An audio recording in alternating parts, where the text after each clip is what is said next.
ब्रह्म मुहूर्त के होते ही ऐसा लगा मानो सभी पशु पक्षी पेड़ पौधे भी जाग उठे हों।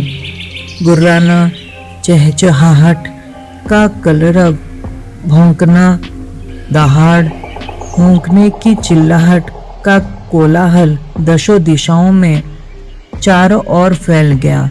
ये सुनकर सभी के अलसाए शरीर में और आंखों में स्फूर्ति आ गई। सबने जाकर एक पास के पोखर में हाथ मुंह धोया, फिर जुट गए सब खोजने में। वो सभी खोजते खोजते एक अंतपुर जैसा स्थान पर पहुंच गए, जहां अभी भी पशुओं के काफी बड़े बड़े चित्र दीवार पर लगे हुए थे। जमीन काफी ज्यादा मैली थी और अस्वच्छ भी हो चुकी थी। ऐसा लग रहा था कई दिनों से उस जगह को, उस अंतपुर जैसे स्थान को किसी ने साफ नहीं किया हो। तभी एजेंट 7 का ध्यान गंदे फर्श पर लोगों के पैरों की आकृति चिन्ह पर गया, अर्थात कोई उनसे पहले वहां पर आया था। उन्होंने पैरों के चिन्ह का पीछा किया, पर चिन्ह एक दर्पण के समक्ष जाकर समाप्त हो गए, मानो चिन्ह को जमीन ही निगल गया हो। सभी लोग विचार मग्न हो गए कि आखिर ये चिन्ह यहाँ पर कैसे लुप्त हो गए। अगर उनसे पहले कोई यहाँ पर आया था तो वो कहीं ना कहीं तो गया होगा, आगे या फिर पीछे, दाएं या फिर बाएं, कहीं तो गया होगा। पर ऐसा लगा जैसे वहां से वो या तो गायब हो गया या फिर उड़कर कहीं चला गया। सभी लोग वहां पर बहुत ज्यादा ढूंढने लगे। काफी देर हो गई पर किसी को कुछ भी समझ में नहीं आ रहा था। शर्मा, क्या अचानक से कोई गायब हो सकता है? हाँ, हो सकता है, हो सकता है। सर, आप ये क्या कह रहे हैं? अरे, जब मुर्दा जिंदा हो सकता है तो कोई गायब क्यों नहीं हो सकता? एजेंट 7 कहता है, मेरा अनुमान है कि यहाँ पर कोई गुप्त द्वार है। वो लोग उसी से अंदर चले गए होंगे।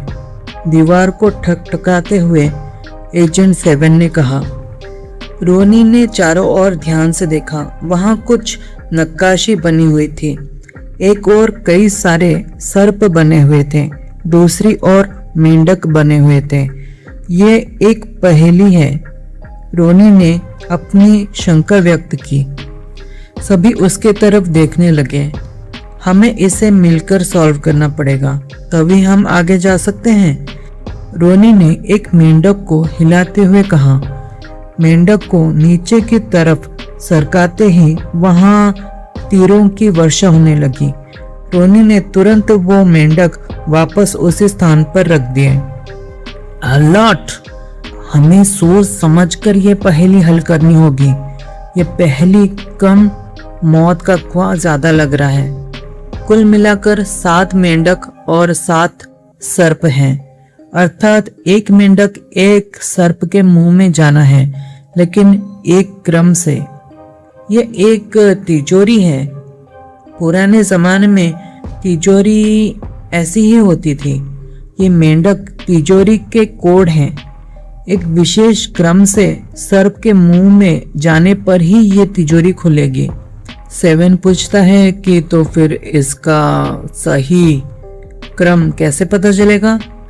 रोनी ने पहेली को ध्यान से देखा और एक मेंढक को पकड़कर खींचना शुरू कर दिया। सभी डर के मारे सतर्क हो गए।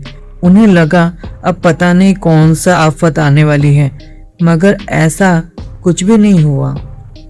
रोनी ने मेंढक को सर्प के मुंह में पहुंचा दिया। ये तुमने कैसे किया रोनी? 7 ने चहकते हुए पूछा। ये देखो, रोनी ने सर्प पर बने हुए चिन्ह को दिखाते हुए कहा। यही चिन्ह मेंढक पर भी बने हुए हैं। फिर पांडे ने एक मेंढक को नीचे किया तो वो भी सहजता से सर्प के मुंह में चला गया। 7 मेंढकों को सर्प के मुंह में डालने के बाद सामने जो दर्पण वाली दीवार थी वो भी आखिर खिसक ही गई। एक गेट भी खुल गया। खुलने पर एक अंधेरा गुफा जैसी रास्ता दिखाई देने लगी। वो लोग उस गेट के अंदर उस गुफा में चले गए, जिनके जाने के बाद आरव भी अंदर चला गया।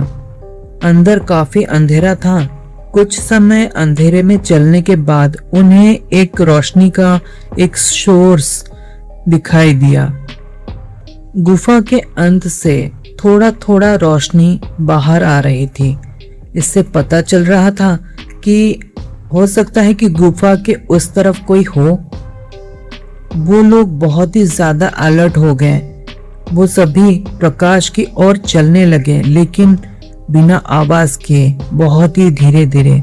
काफी देर चलने के बाद वो सभी गुफा के दूसरे छोर पर भी पहुंच गए।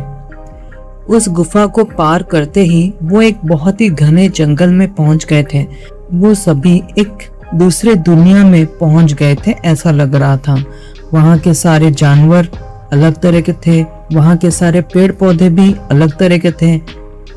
वहां पर आकाश का रंग भी अलग तरह का बना हुआ था, जैसे कि कोई जादू हो। चारों ओर हरियाली थी, ठंडी ठंडी हवा भी चल रही थी। पेड़ पौधे भिन्न प्रकार के थे। पांडे कहता है, ये हम किस स्थान पर आ गए हैं?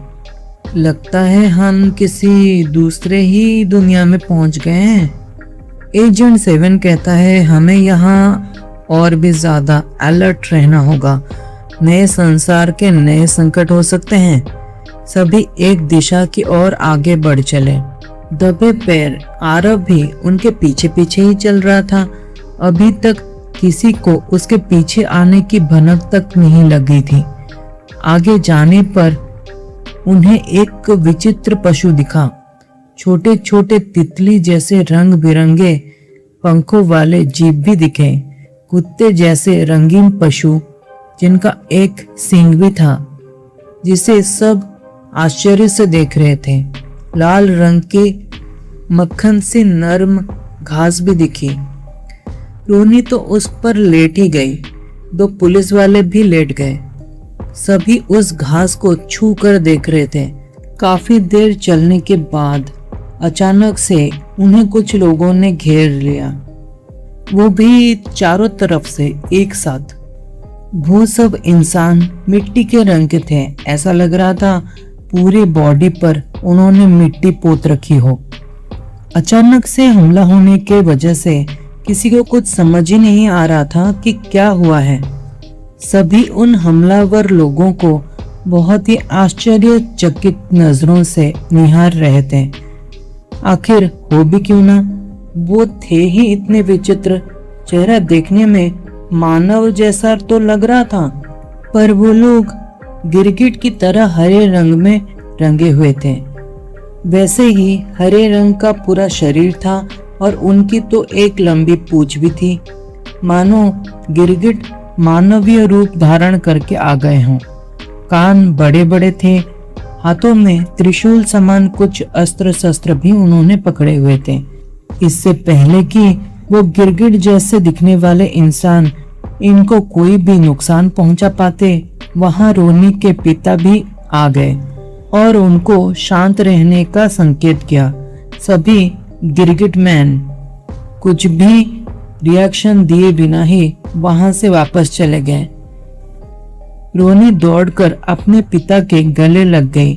रोनी, तुम यहाँ पर कैसे पहुंची? रोनी कहती है, पापा, हम आपको ढूंढते हुए यहाँ पर आए हैं। हमें लगा कि आपको किसी ने किडनैप कर लिया होगा, लेकिन इन्हें देखकर तो ऐसा नहीं लगता कि इन्हें किसी ने किडनैप किया है। पांडे ने व्यंग करते हुए कहा, आओ चलो, मैं तुम्हें बहुत कुछ बताना चाहता हूँ। रोनी के पिता चलते हुए बोले। सभी उनके पीछे पीछे चल दिए। सभी एक बड़े से हॉल में पहुंच गए। सब इधर उधर बैठ भी गए। हॉल काफी बड़ा था, आधुनिक सभी सुविधाओं से युक्त। सोफा, टेबल, चेयर सब वहां पर थे। ऊपर एक बड़ा सा झूमर लटक रहा था। सामने किचन था। सामने से भोजन बनाने की खुशबू भी आ रही थी। सोफे पर रोनी के साथ बैठते हुए उसके पिता ने बताना शुरू किया। बात बहुत पुरानी है।